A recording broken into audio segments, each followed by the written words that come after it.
Hey guys, today on JD Cars, we'll be installing this Voswitch overhead 8-switch accessory panel on my 2014 Jeep Wrangler. Today we'll finally be taking the first step in mounting up some auxiliary lights on my Jeep Wrangler here by installing a sweet Voswitch 8-switch panel to independently control all of my auxiliary lights, which I haven't yet installed, but I felt this was a good place to start. Also, a quick note for those of you who saw my EAG stubby metal fender flare install, I am still waiting on the EAG aluminum inner fenders. They are out of stock and they're just being shipped out to me, but I will have that video coming in the very near future here. So let's pull the Jeep into the garage here and get started on this Voswitch overhead switch panel.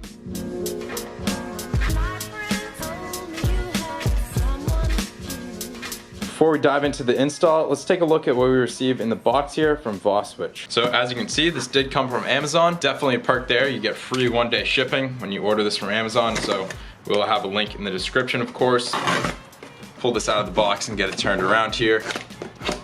Very nicely packaged, thick styrofoam layer on top, protecting everything, and very well put together kit here. I'm gonna move the box out of the way here and take a minute to talk about what we receive in this bag here. So we received 15 switch covers with a switch cover removal tool so that you can customize all of your switches with the appropriate switch covers to correspond with your accessories. We have a power lead wire here, power tap wire, and if you're not familiar with this is a power tap wire, and essentially you remove one of the fuses in your fuse box, plug this bad boy right in, and it provides you with a safe power source. They also include a bunch of these little terminal crimps to get you started with your accessories, which is very generous. We have a large blade fuse here, an extra toggle switch should one of your toggle switches fail in the switch panel, or you can just use this as a 9th switch, a bunch of zip ties to neaten up your cables, and of course some detailed instructions, and these are very good instructions with detailed color pictures to help you through every step of the installation. So that's all the little bits and details included in that accessory bag. Let's get this out of the way and take a look at the switch panel and the source box. So here's the source box itself.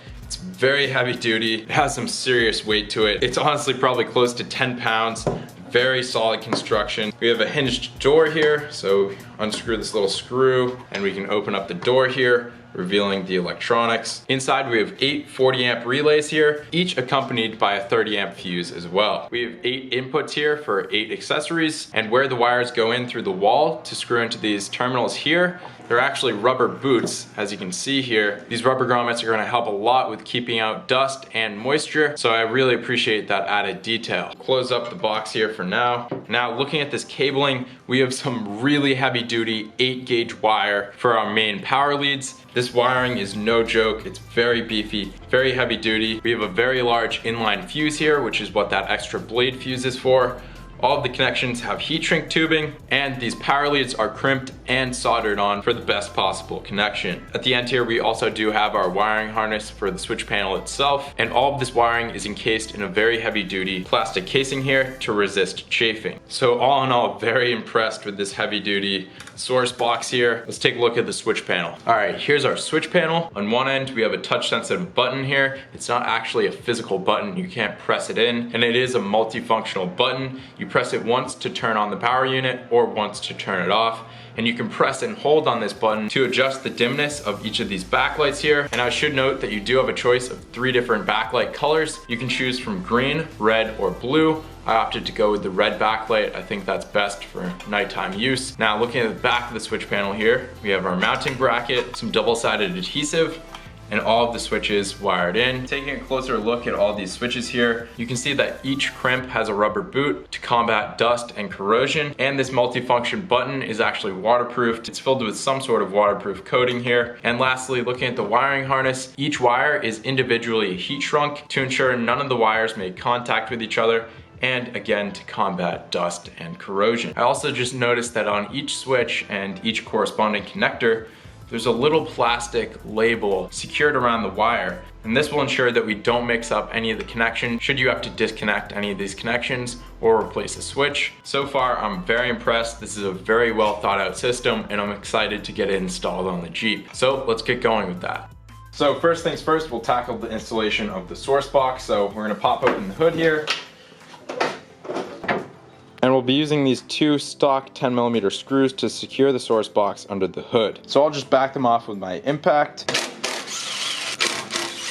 bring the source box into place. Make sure to safely tuck your wires underneath. Line up these two slots here with these two holes, and we'll reinstall the 10mm screws just like so. Now there is a bit of play and adjustment here in how you can mount this, and you should take note of this before tightening down your 10mm here, because as you can see, this control box is going to come very close to this brake line right here. So if we position it too far to the right, it may make contact and cause damage. So be sure to safely position this left of that brake line and clear of any other electronics that you could possibly damage. And just like that, the control box is mounted up, really solid. I'm actually very surprised at how secure this is just by 2 screws, but very solid setup. Now you'll have 3 main wires coming off of your source box here. You'll have your positive battery lead, your negative battery lead, and then your switch panel connector. We're going to be feeding this in through the firewall, but I'll talk about that in just a minute. We'll be running our negative and positive battery leads across the hood and over to our battery here.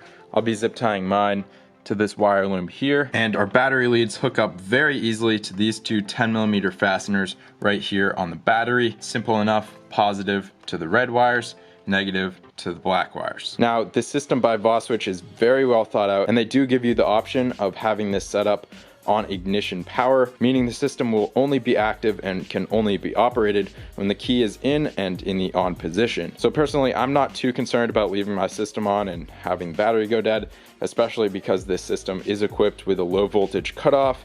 At 11 volts, it will shut down to prevent your battery from completely dying, and 11 volts should leave you just about enough voltage to get your engine running. Now, for those of you who do want to set this up on ignition power so that it's only operated when the key is on, you're gonna open up your source box here, and you'll move this purple fuse from the F9 position to the F10 position here. It's pretty firmly fitted in there, so I'm not gonna pull it out, but just pull this blade fuse out, pop it into the F10 position there, and then you want to grab these 2 included cables here. These are only necessary for ignition power setup, so I'll show you what they're for. You'll take this red lead with a pre-wired connector, and you'll slip it onto the J3 blade located right here. Simple enough. You'll just feed it through, pop it onto that blade, and then you'll take the other end of this lead and come over to your fuse box on the other side by your battery. I'll pop it open here. Simply 2 clips to pop it open, and there is a fuse chart etched into the cover here if you need any reference. The 2 fuses you'll typically tap into are the M6 fuse.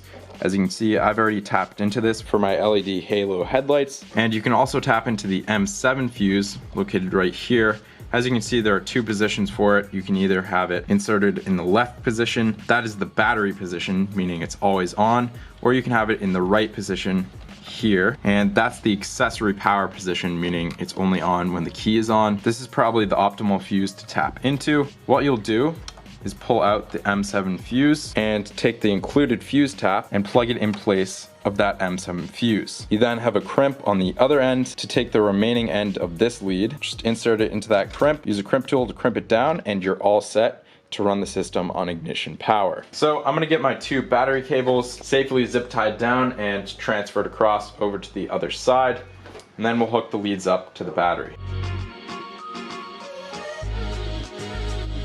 So I have my wires zip tied all the way across to the other side here, and Voswitch did an excellent job, I have to say. These wires are the perfect length to make it across the other side. Not too much, not too little. So as I said, I'll now use my 10mm on my impact here. Just gonna remove the 2 nuts on the battery terminals. We'll slide these right on over, reinstall the nut, and we're all set hooking up our power.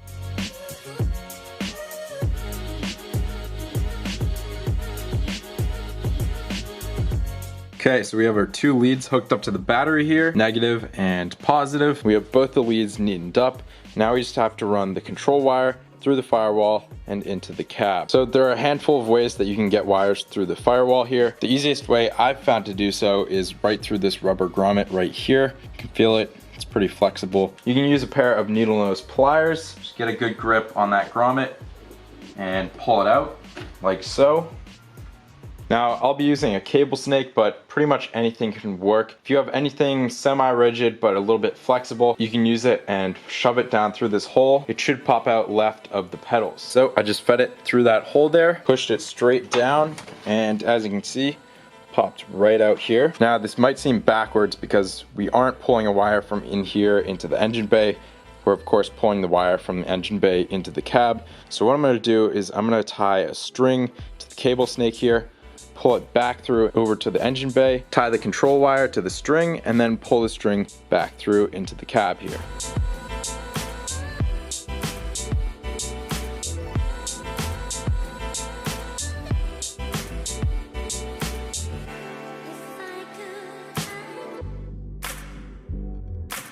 So that access hole worked out beautifully. Wire came right through, no problem at all. I did just realize I forgot to make a slit in this grommet and slide the wire through it before I fed it through that access hole. Ideally, that's what you want to do. So I'm going to pull it back through and just repeat the process. What you want to do is use a little blade, make a small slit in this, and then feed this connector through that grommet so that when we pull it through, we can then slide this grommet back over that hole to prevent water and moisture from getting through. And this is what it should look like when you're done.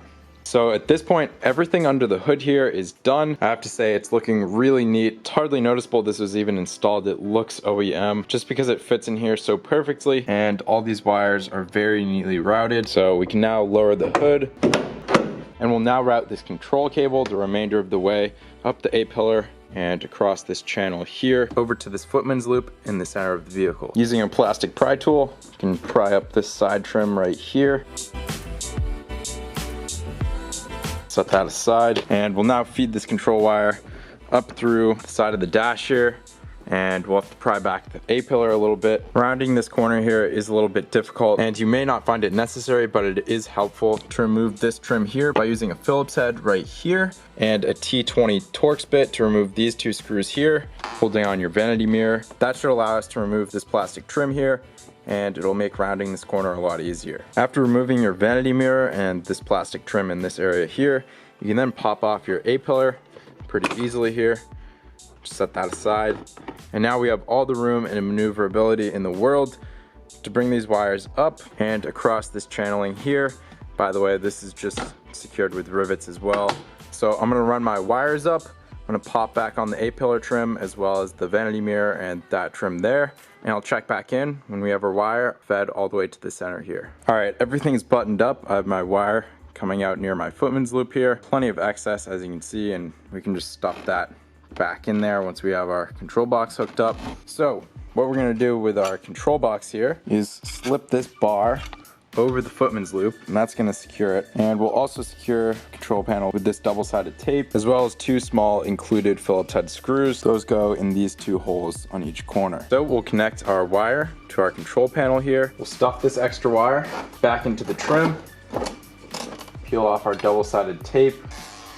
We'll lift up this bar, slip it on over the footman's loop, and slide this puppy right on there. Now, before I tighten down these two 7mm screws up top, I'm gonna get this pressed all the way back, and I'm gonna install those two screws in the back, just so I have it positioned correctly before I cinch these down.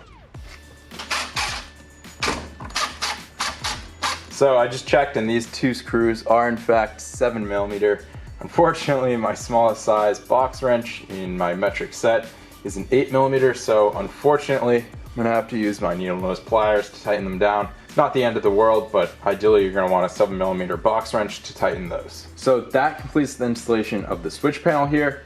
As you can see, it does turn on, but we're missing our switches. So let me take you over to the workbench and I'll talk about the switches that are included. So as I said, you get 15 switches with the control panel. We'll start off here with lights. We have off-road lights, LED light bar, bumper light bar, roof light bar, cube lights, rock lights, rear lights, interior light, Sasquatch lights, and zombie lights.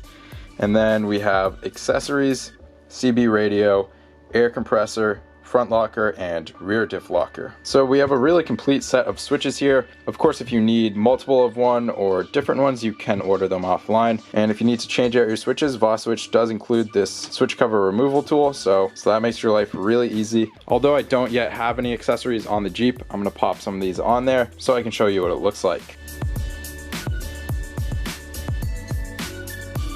And here she is, fully installed with our switch covers installed as well. Switches popped on really easy, and they have a really satisfying click when you switch them.